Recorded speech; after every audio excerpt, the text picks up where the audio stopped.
Welcome to Writing the Wrong Way. This is Jonathan Ball, and I am going to talk today about a movie called The Witch, and what the movie The Witch, the Robert Eggers movie, has to do with research, with actually doing research, why you would do research, what kinds of things to look for when you're doing research, and how to really take your research and build it into a story. The Witch is a brilliant example of how to utilize research. And I'm also going to get into sort of the shape of that story, how to would analyze the storytelling in The Witch. I'm going to get into a particular interpretation of The Witch, give it some kind of movie critic analysis in that sense. And I'm going to get into some other possibilities for how The Witch could have been written, and how it might be structured. And all this, I think, is a good lesson for you if you are a writer, whether you want to write screenwriting, projects, you want to get into screenplays or be a screenwriter, or even if you're not interested in screenwriting, you want to write a novel, you want to write a short story, you just want to master that kind of storytelling, and especially work in the horror genre. These are some great things to think about. The Witch is a great model. I will ruin The Witch for you, so be aware that if you have not seen The Witch, you may want to listen to this episode later after watching The Witch. I highly recommend that you watch The Witch. It's a truly great movie. It is a film that is a great horror film, but also I think transcends in some ways the situation of being a horror film. And really, I think could appeal to people who are not horror fans, although they may have a hard time stomaching certain parts of the film. So do check out The Witch, and do check out my analysis and discussion of The Witch. But just be aware that you may want to do it in that order. Now, without further ado, let's talk about The Witch.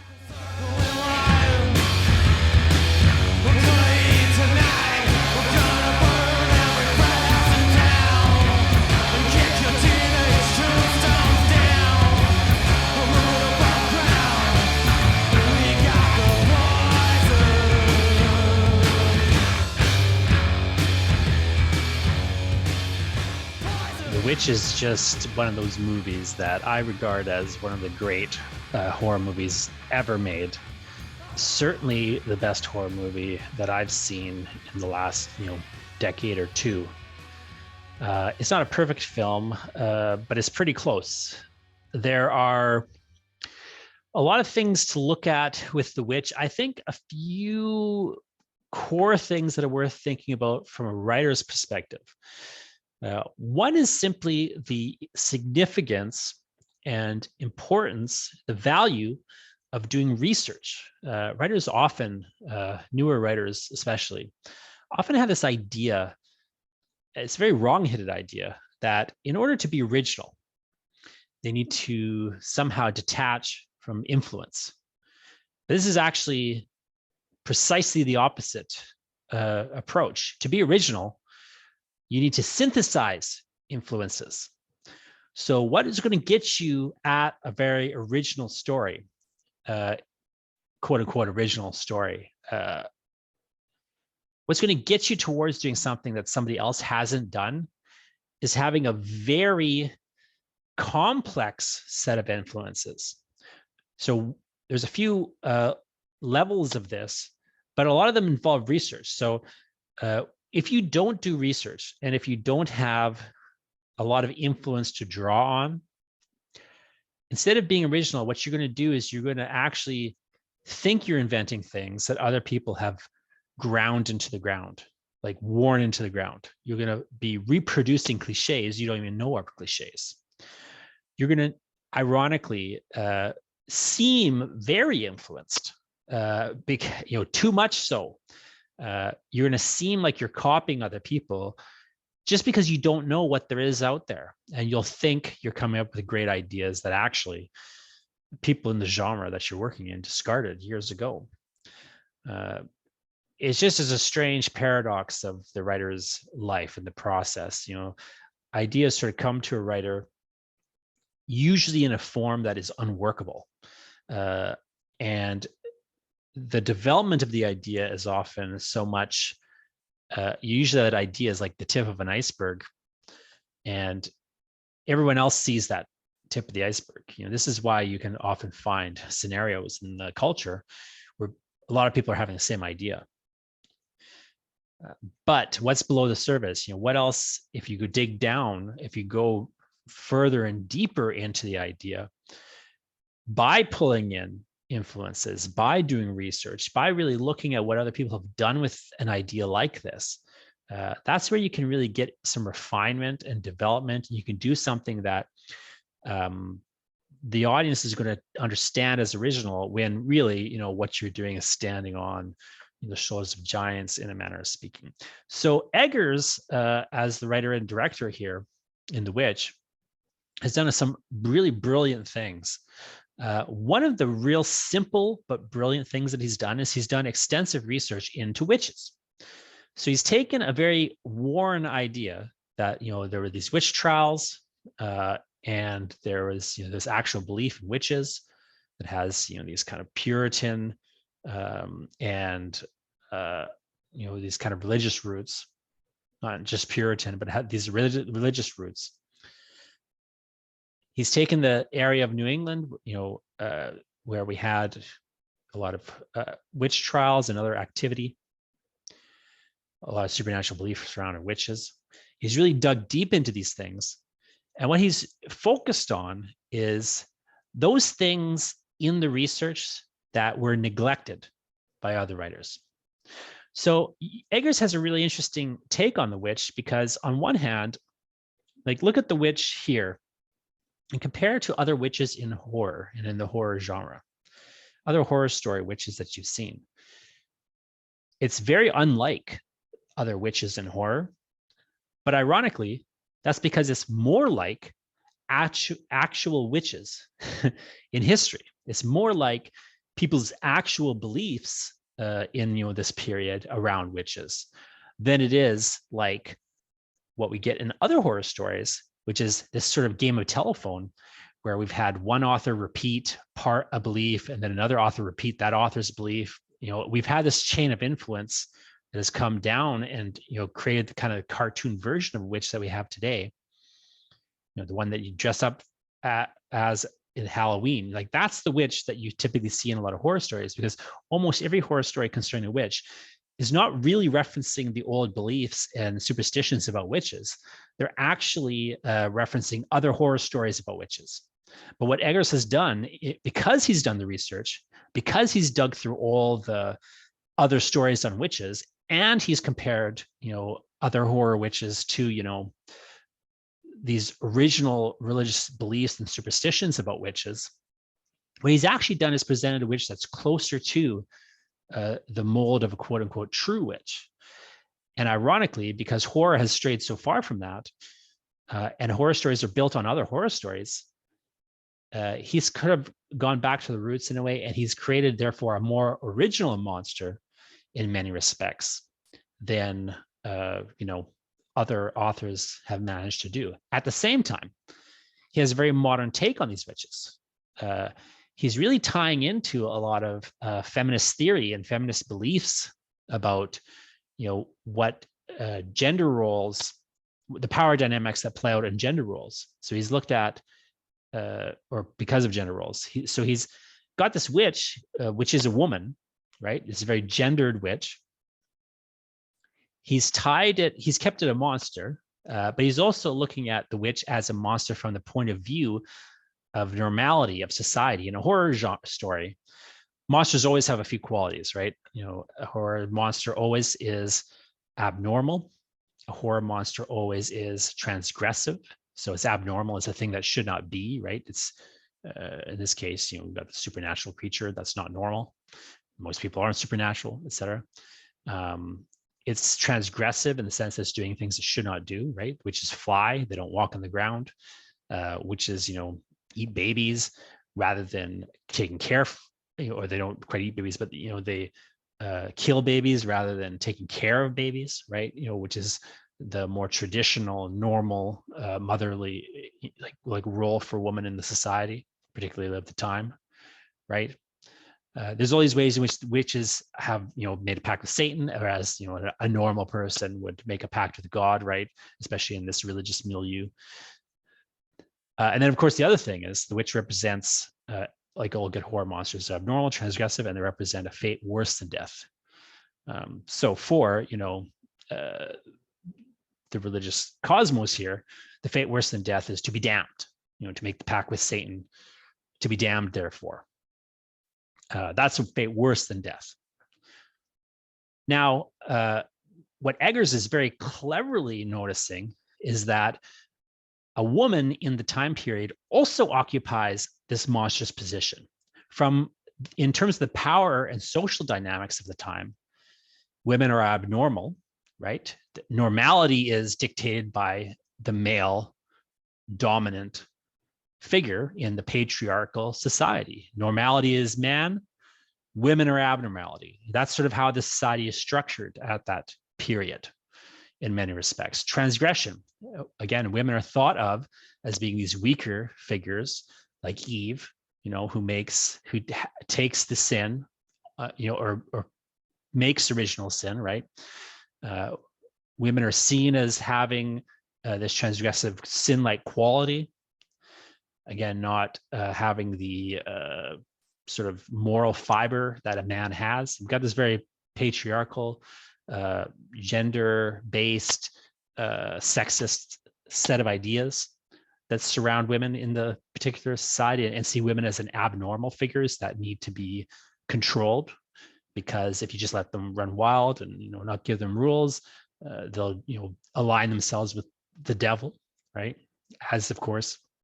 And then the fate worse than death. Well, it's worse than death to be a woman in some respects in this society. You're effectively living in an imprisoned situation. You could argue. Of course, women in the time period may not really feel this way. Men in the time period may not be consciously thinking these things. But there's this way in which Eggers is looking at that position that a woman occupies culturally at that time, and seeing these interesting parallels between, of course, women and witches. And we, of course, see, women and witches. Witches, in many respects in the time period, are these sort of weird, dark mirror inverses of what women are supposed to be. But already, the woman occupies many of these roles. You push them to an extreme, you get a witch. And of course, the culture treats normal women like witches, often, as we see in these Salem trials. Eggers is also noticing a lot of really interesting things in the literature that he's looking at. He's noticing that, what do people sell their souls for? Well, in the literature, it's simple things like, I want to have some butter. I would like, the devil promised me he would clean the ashes out of the fireplace and I'd get a break. I wouldn't have to do it. I wouldn't have to live like a slave for a day. Really pathetic reasons in many respects. Things we would look at today, and it's kind of hard to understand. Like, we think of someone selling their soul for power and money and fame and these things. But really, what Eggers is looking is like, well, when you do these witch trials, these people are claiming that they sold their souls for such simple, sad things as, they just wanted somebody to pay attention to them. They wanted a pretty dress. They didn't necessarily want fame. They didn't necessarily want all the money in the world. They just wanted to try a strawberry. And he's isolating these really brilliant moments he's discovering in his research, and he's taking that set of ideas into developing this story. Now, when he actually develops the story, and we look at what he's done here, there's some really interesting moments to seize on, I think, as a writer. So one thing I think that's interesting to think about is the decision to show the witch early on. So we have this early scene in The Witch where, the baby disappears and we don't know what's happened. And Thomasin doesn't know what's happened. The family assumes some animals got them or something. Eventually, as the family's paranoia increases, they start to wonder, has somebody become a witch? Has somebody made a pact with the devil, and so on? They start to wonder if this goat is really somehow harboring the devil or connected to the devil, and so on. The family, by the way, as it's doing that, doesn't really have concrete evidence for this. They just have their beliefs, and they have this increasing paranoia, but they don't actually get presented with real evidence. And there is a way to play this story from the writer's point of view and from the director's point of view. The story could be played with us not knowing also, is there a witch, until, the end. That's one way to do this story. It's the way that perhaps Ari Aster might have done the story. The writer of Hereditary kind of has a bit of that structuring where we slowly start to realize what the true situation is. That's not what Eggers has chosen to do. And it's worth thinking about this and whether you agree with this decision or not. Do you think one of the things that he's done here, right, is because very quickly after the baby is taken, we see the audience, not the characters, but the audience sees what took the baby. We see not just what the witch, and the witch carrying the child to the woods. We then, see the witch murder the child. We see her perform this, ritual by which she's able to gain flight and power and so on. So we very early on, it's established for us, the audience, there is a real witch. These people aren't just superstitious. There are real witches in this story world. The child is dead. It cannot come back.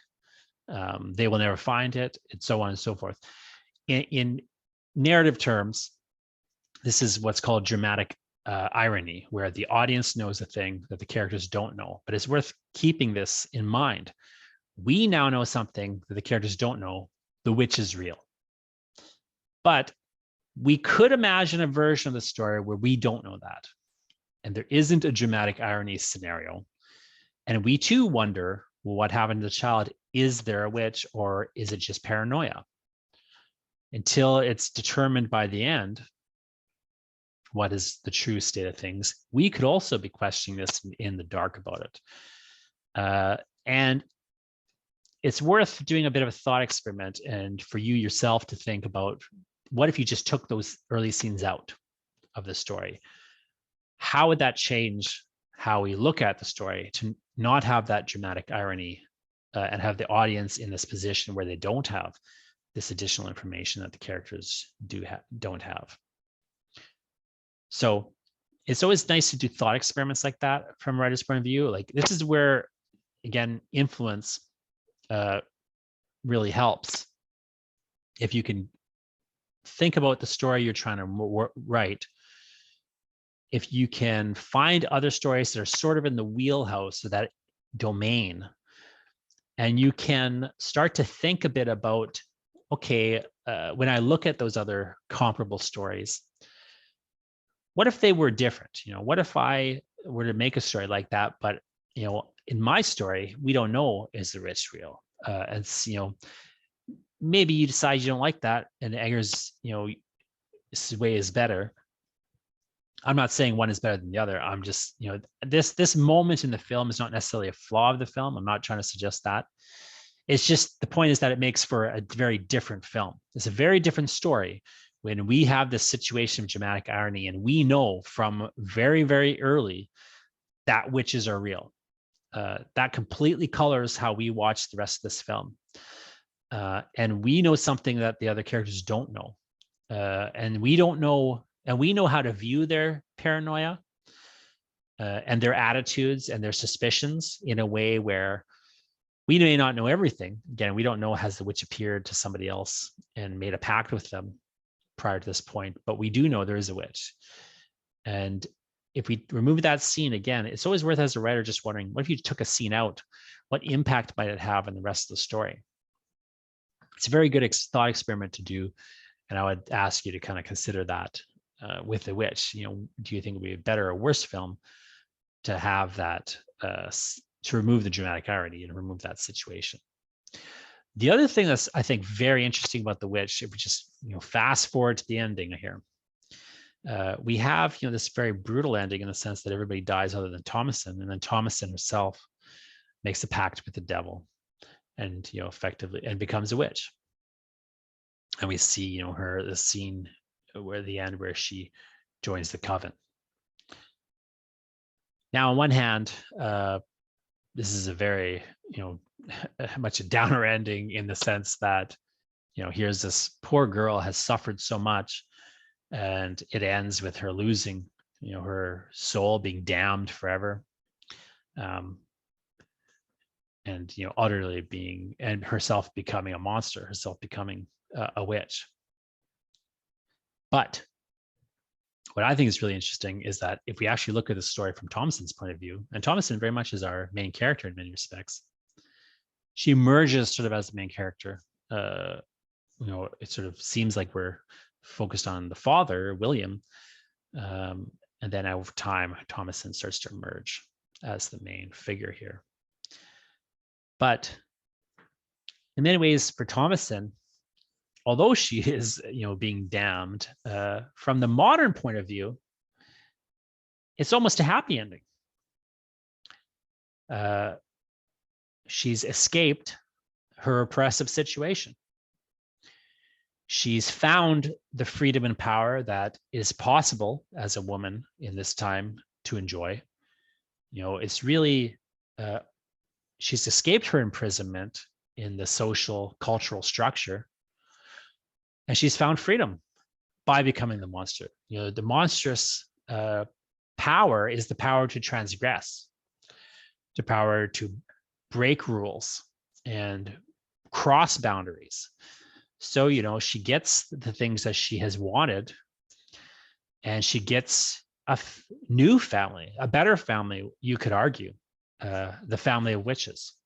Now, if you can put aside that this is a satanic family of damnation, put aside that, morality, good and evil aspect a little bit. From the point of view of the more modern person who may not believe in witches, right, and doesn't necessarily share these religious beliefs, even if you're religious, you may not, you likely don't believe in witches, and you certainly don't believe in these kinds of witches, right? So from that kind of more modern perspective, in many respects, this is an empowering journey for Thomasin. She slowly, through the course of things, begins to realize that she doesn't actually have the love of her family. She doesn't even arguably have the love of God, but she has a place and a home, made for her. Unfortunately for her, it's, the satanic nightmare. So there's a lot of different ways to look at the witch. I think in that respect, it's a very interesting, ambiguous ending, even though on one hand, she's literally being damned. There's a certain weird freedom in a family that she's found. Like, she's finally getting the things that she really wants, people who accept her and don't, just sort of crush her dreams. But again, there's that interesting double-edgedness of that. In order to get this, she's had to give up everything that truly matters, in the sense of, giving up her humanity, becoming a monster, making a pact with the devil, and so on. It's got really interesting development for that character. It's a really interesting place for them to end up in a very ambiguous ending, while at the same time, we know exactly what's happened. There's an ambiguity to it, thematically speaking, because of the disconnect between sort of how a modern audience would look at this film and how and that character's progression, and how, of course, a person in the period would maybe be looking at the situation. And at the same time, there's a really interesting way in which he's really grounded a supernatural fantasy horror in research, real world, nonfiction, court transcripts. You can't get much more grounded than you do in The Witch, which is, of course, at the same time, the heights of supernatural, fantastical horror. So really interesting set of things that Eggers is doing as a writer, in addition to, more specific things like having a really interesting way of approaching dialogue, getting it kind of more attuned for the time period and so on. Really interesting things he's doing on that smaller level of actually writing a scene and crafting dialogue and so on. But I think The Witch is most interesting on these big meta levels, where we're looking at the premise and the plot and how kind of one thing leads into another, and how these characters and their dynamics start to develop and shift and change.